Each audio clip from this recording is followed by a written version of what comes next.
here is some absolutely not breaking news. Human beings are contributing to the warming of the planet. Who'd have thought? Except everyone. As Australians, we care quite a bit about this issue. Poll after poll will show this. As Australia, we don't seem to care that much. You might have heard that more than 70 countries have pledged to hit zero net emissions by 2050.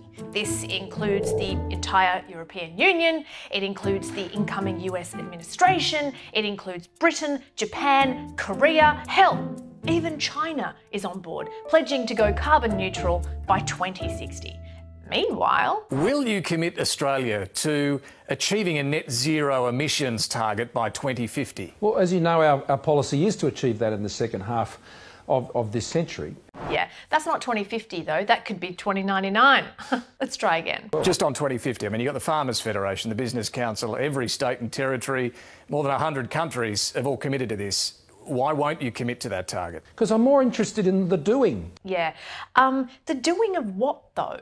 This here is the 2020 Climate Change Performance Index. It is compiled every year by these organisations and it takes 57 countries, i.e. those responsible for 90% of global emissions, and it ranks them on how well they perform in the following categories: greenhouse gas emissions, renewable energy, energy use, and climate policy.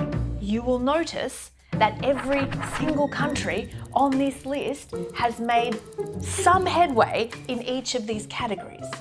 Every single country except for one: Australia.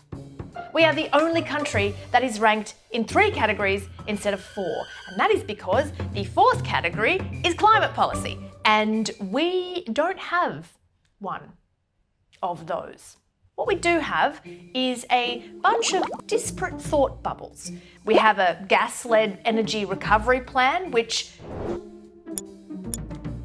doesn't seem that green. We have a technology investment roadmap, which the Climate Council says sidelines solutions that work and keeps fossil fuels on life support. And we have an oddly specific emissions target, a reduction of 26 to 28% from 2005 levels by 2030, which, yeah, I guess that's something. Except we might not actually get there unless we can use a thing called carryover credits from a previous agreement, which the former UN climate chief calls cheating.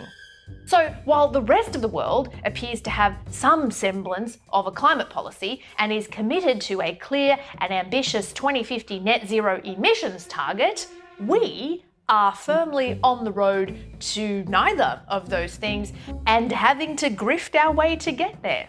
Why are we like this? The obvious answer is that we quite like fossil fuels. Don't be scared, it's coal. We are one of, if not the largest exporter of coal and natural gas in the world, an industry worth $100 billion annually. We'd like to stay on that gravy train, please. Even though it is going to hell. The other, also obvious, albeit sadder, answer is this: we've been played. By ourselves. We've played ourselves. Yeah, we have done for the last, call it a decade, the dumbest possible thing that a country could do in this time and played politics with a rapidly deteriorating planet. We have allowed climate policy to become political kryptonite. We have had 5 prime ministers in 10 years across both major parties because of it. Who does that? And the ones that played us real good, they're not even shy about it. Look, here's Tony Abbott's former chief of staff admitting that she and Tone just made up the carbon tax. Along comes a carbon tax. It wasn't a carbon tax, as you know. It was many other things in nomenclature terms. We made it a carbon tax. We made it a fight about the hip pocket and not about the environment. That was brutal retail politics. Yeah, brutal retail politics.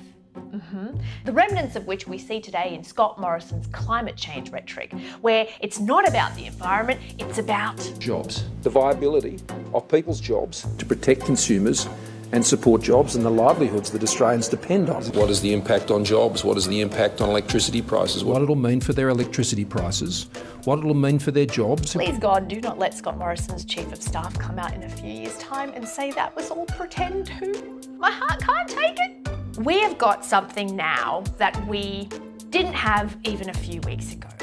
An opportunity of sorts. Those countries that I mentioned earlier who've signed up to the 2020 target, as well as China, they've all done that in the last few months.